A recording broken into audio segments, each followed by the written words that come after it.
Today we're going to find out how an unbalanced door creates strain and safety risks. Welcome to the Garage Authority podcast powered by A1. I'm your host, Jonithan Phillips, and today we have a very, very special guest. Mr. Jimmy, how you doing? I'm doing good, John. How are you? High five. Thanks for coming on. Dude, of course, man. It's a pleasure to be here. Yeah. So a little bit of background on Jimmy for those of you that are listening. He's one of our younger employees at A1 Garage Door, and his entire job is to be a maintenance tech. And what a maintenance tech does is they go out and they service any garage door with a 151-point inspection. I think it's actually like 154. It is 154. Yeah, 154. Yeah. And that tune-up can take upwards of 2 hours at some point, checking every single nut, bolt, everything that moves on the door, anything that has happened in the past, is happening right now, and will happen in the future. Jimmy's the man that finds it. But ultimately why I bring Jimmy on is because of just, he's a beautiful soul. I can honestly say that you will not find a better, more genuine person, and it's proven on the jobs that he goes to. Because I don't think there's a single person in the home service industry that has a better track record for client satisfaction. Every single job that I see that you go to, no matter if they're upset or if there's a communication breakdown, just this dude's heart for taking care of people is the biggest that I've seen in the industry. So it's an absolute pleasure to have you on. I appreciate you, John. Yeah? I really do. Yeah, and that's kind of like my biggest goal. I mean, the number one part of my job is I want to make sure the customers are happy. Yeah. And so, like, going in there, like, you know, even if it is a bad day, like, going into anything with a negative attitude, it'll just bring you down even lower. Yeah. So, I mean, going into things, just being happy, just like, you know, life's too short to, you know, want to be negative and just upset all the time. So I just try and bring a little bit of happiness into people's life. Just simple smile can go a long way. Yeah, honestly, whenever you come in, you know, how old are you exactly?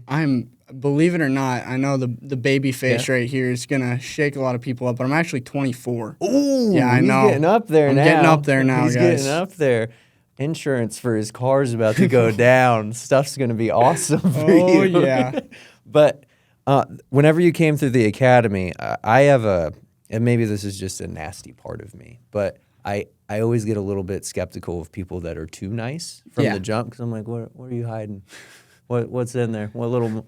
But then I spend a whole month with the kid, and every day, it doesn't matter if it's cold, it doesn't matter if a training center door exploded and upside down, and he just goes, well, I guess we'll just try again. Like, what else are we going to do? And that's been your attitude every single day. And that's why I wanted to bring you on also, not just because of your great attitude, but now that you got some reps under your belt, being a maintenance tech, I want to talk about the basics, and it's how to tell if your door is out of balance, which is probably the most crucial thing to a running garage door. Yes. Right?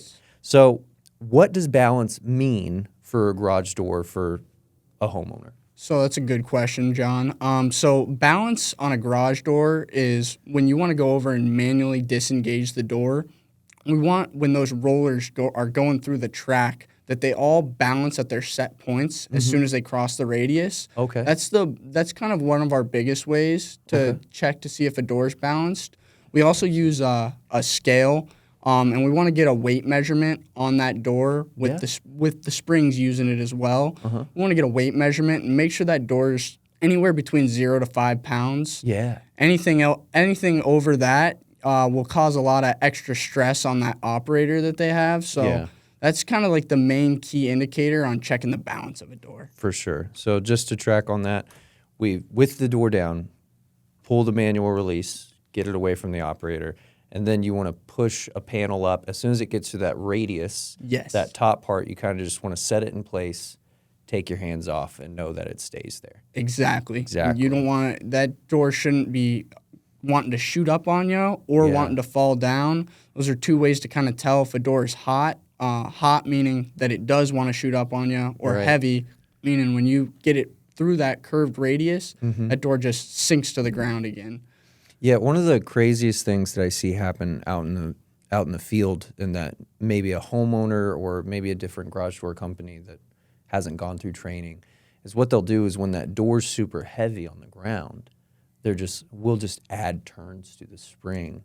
And what it's doing is when that door's heavy on the ground and it's pushing on, that operator's pulling as tight as it can, and then they put more turns on it and like, okay, it's balancing here, but now at the top part, it's wanting to shoot up. So now we've just, instead of heavy with the operator pulling it, it's having the operator have a hard time pushing it. Yep. So once it gets to that heavy point, it's really not an adjustment issue. Yeah. We need to replace the springs. Yes. It's probably the biggest thing. Yes. Now, as far as with the homeowner, we take scales out because we're a professional and it's a way we can kind of gauge it, right? If you were going to, how do you instruct homeowners to balance test their door? I know we kind of alluded to it, but what's kind of like the bare bones if someone listening right now could go out to their garage right now and do it? So my biggest indicator was kind of like that first thing that I went over, was just going over, making sure that door's in the down position, pulling that manual release cord and lifting that door up. And right when you lift it, you'll kind of be able to feel if it's heavy or not. Or when you disengage it, if it wants to shoot up on you, you'll be able to feel it right away. So if you go out to your garage, disengage it, and you're struggling to pick it up, the tension in your springs is more than likely gone down over time, and they're starting to lose the tension on them. Yeah. So if that happens, they're getting ready to break. Yeah. And should probably have someone trained professional come out and just kind of take an eye and see what's going on. Call it Jim. Yeah. Call Jimmy. Yeah. Jimmy will do it. He'll do it with that smile right there. I'll do it. I'll come make you happy. Okay. Now, what causes imbalance most of the time? Anything that you can think of? Anything that the biggest thing that I can think of is the springs just losing their tension, or maybe they have too much tension on them and they're wanting to cause it to shoot up. You know, everything seems to go through this a lot. Well, not everything, but a lot of things seem to go through the springs when you're going to a garage door. I learned actually in the academy that our two most common things to fail on a door are springs and rollers. Yeah. So I'd like to try and let my clients know that whenever I'm at their home and I'm, disengage their door and I'm a skinnier guy, so I'll go over and they'll see me struggling to pick it up. But yeah, that's kind of my biggest indicator on how you can kind of tell if the door's unbalanced. 200%. Now, whenever people don't address this, what are damage happens as a result of an imbalanced door? Well, nothing that you want to think of, but I mean, you just really never know when those springs could go out. You could be leaving to go take your kid to school and you're backing out your car and, you hit that button on your remote and instead of just going down lightly, the thing could slam down. It could either hit you, your car, kid. It's very, very dangerous to leave a door unbalanced. And then what the hardest part is, it's just a little bit heavy. I'm like, okay, that's going to break soon. And then people have it in their head, well, it's not broken now, and it's going up and down. Yes. All right, fair enough.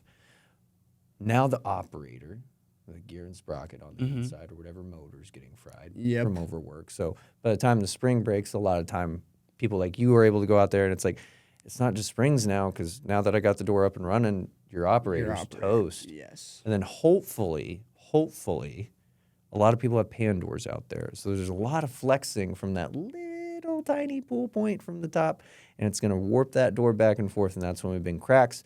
And I don't know about you, but if I have something flat hanging up in the air, the garage door, and it has a crack in it, well, now these rollers are getting a little bit of tension on them to where whatever's right below you, right? And usually it's the super nice car that you spent years on. Everyone has that one car where they're like, finally, I'm at that age where I can get that fastback Mustang or rebuild a Barracuda, which is my dream car. But and then now we got to find a whole new hood and roof for it because the garage door just smashed into the top of it, and it makes me really sad. Now, without fear-mongering people, how often should balance be checked? I would say, to be safe, at least once a year, but it never hurts to check it more, like once every 6 months. I mean, if you just get brand new springs on your door, you don't have to go out there right away and just check the balance every week. But it's just something I would do maybe every couple of months just to kind of make sure, see where your door's at, see if you need to get someone out there, get a tune-up done, add some tension to them. I would say once every couple of months would probably be the safest bet. For sure. And then why is a professional adjustment important? Kind of alluding, people like, oh, I can do it myself. Yeah.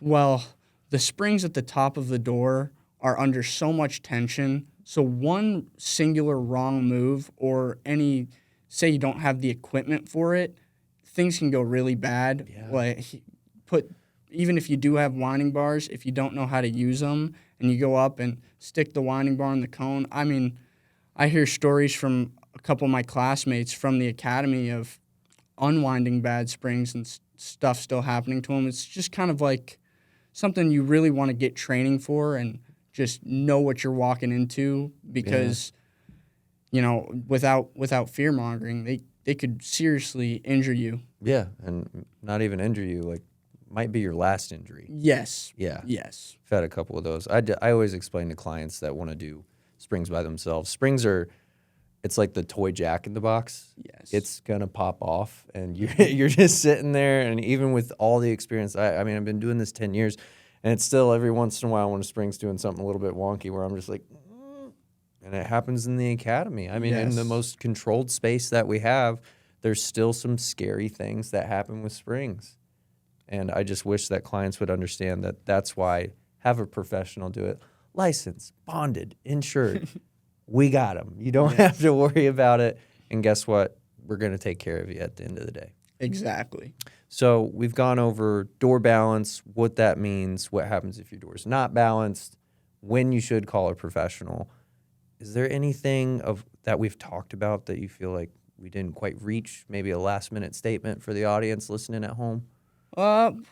We've gone over most of it, but one thing that we should touch up on more is leaving your door unbalanced will affect that operator or that opening system that you have. If your door's sitting at 20 pounds on the ground and you keep it sitting there for years on end, and the operator you have is not gonna be the 10 years that we can guarantee it. It's gonna burn out a lot quicker. Yeah. I've gone to a ton of different calls where I've seen that exact situation of old springs on a door, new operator stopped working 3 years after, but you look up at top on their spring system and it looks like the springs hadn't been touched since they installed the door. Yeah. And so that's just kind of the one other area I want to come over. I mean, it'll save you a lot of money in the long run. Tons. If you take care of the spring problem at hand, because I hate seeing when